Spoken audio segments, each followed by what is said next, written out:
Hi, I'm Nathan Tannenbaum with these stories from the Las Vegas Review-Journal. Governor Jim Gibbons' clarification of his plan to cut education spending as a primary component of working with the state's ongoing budget shortfalls got a good going over by state lawmakers Wednesday.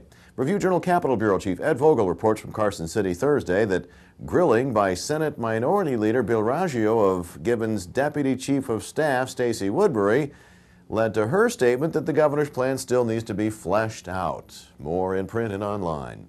Tuesday's devastating earthquake in Haiti has the Las Vegas Haitian community struggling to reach family and friends back home. And I was trying to see if I can call on Haiti, and I've been trying for like 17 hours. I never get a chance to go through. So till now, I don't know what's going on over there. I don't know if my mom died or if my brother, sister died. I don't know. I cannot tell you nothing right now because I never ever find any chance to get one phone call to talk to anybody up there. And we have updates for you in print and online, not only on the quake itself, but also on any coordinated local contributions to the ongoing recovery efforts. University Medical Center may look the same on the outside, but Clark County Commissioner Rory Reed has proposed making big changes to the way the hospital works on the inside. The Review-Journal going over the suggestions Reed made to turn UMC into a teaching hospital. The results with comments from all around, in print and online for you Thursday. Speaking of UMC, State Senator Valerie Weiner called the hospital's boss to testify Wednesday before the Legislative Committee on Health Care to answer questions about emergency room procedures at UMC in light of recent news stories about a 25-year-old pregnant woman being denied care. What did Kathy Silver and UMC Chief of Staff Dale Garrison have to say? Check your Thursday editions of the Review-Journal. Following up on the story from Wednesday's RJ about a Nellis Air Force Base Thunderbird pilot from the 1960s and how his remains were only recently positively identified from his crash during Vietnam War combat, got a heads up on a Thursday ceremony at the base to honor Major Russell Goodman.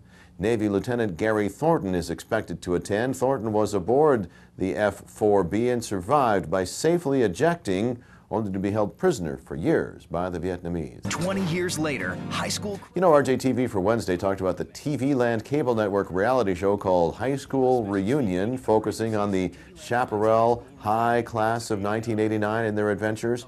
Now we have a completely different reality show to talk about. It's the annual search for bald eagles in southern Nevada that took place this past weekend. I can definitely say that I've seen more eagles on this portion of this survey than I have in any of the other surveys I've participated in. Photographer Gary Thompson captured the amazing moment when an eagle clawing a striped bass had to fend off an encroaching raven.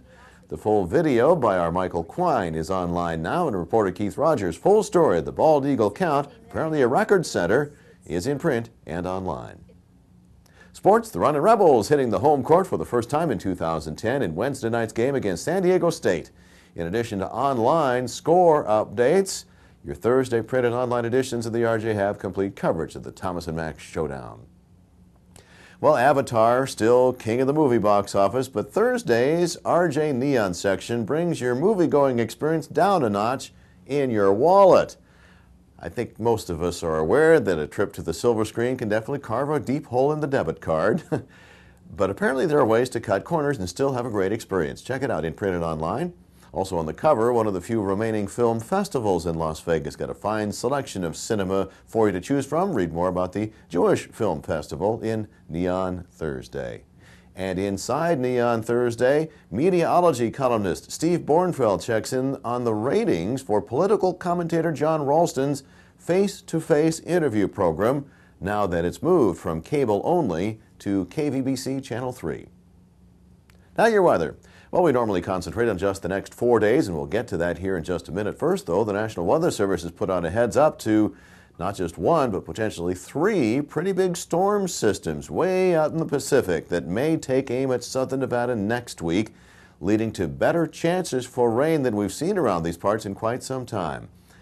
Well, in the meantime, after the scattered sprinkles of Wednesday move on, we're back to off and on clouds into the weekend with a bunch of wind before we get there. But not much change in temperature, meaning highs still around 60, lows still around 40. But again, those changes are expected to start Sunday night and into Martin Luther King Jr. Day Monday and beyond. For breaking news 24/7, you're at the right spot, reviewjournal.com.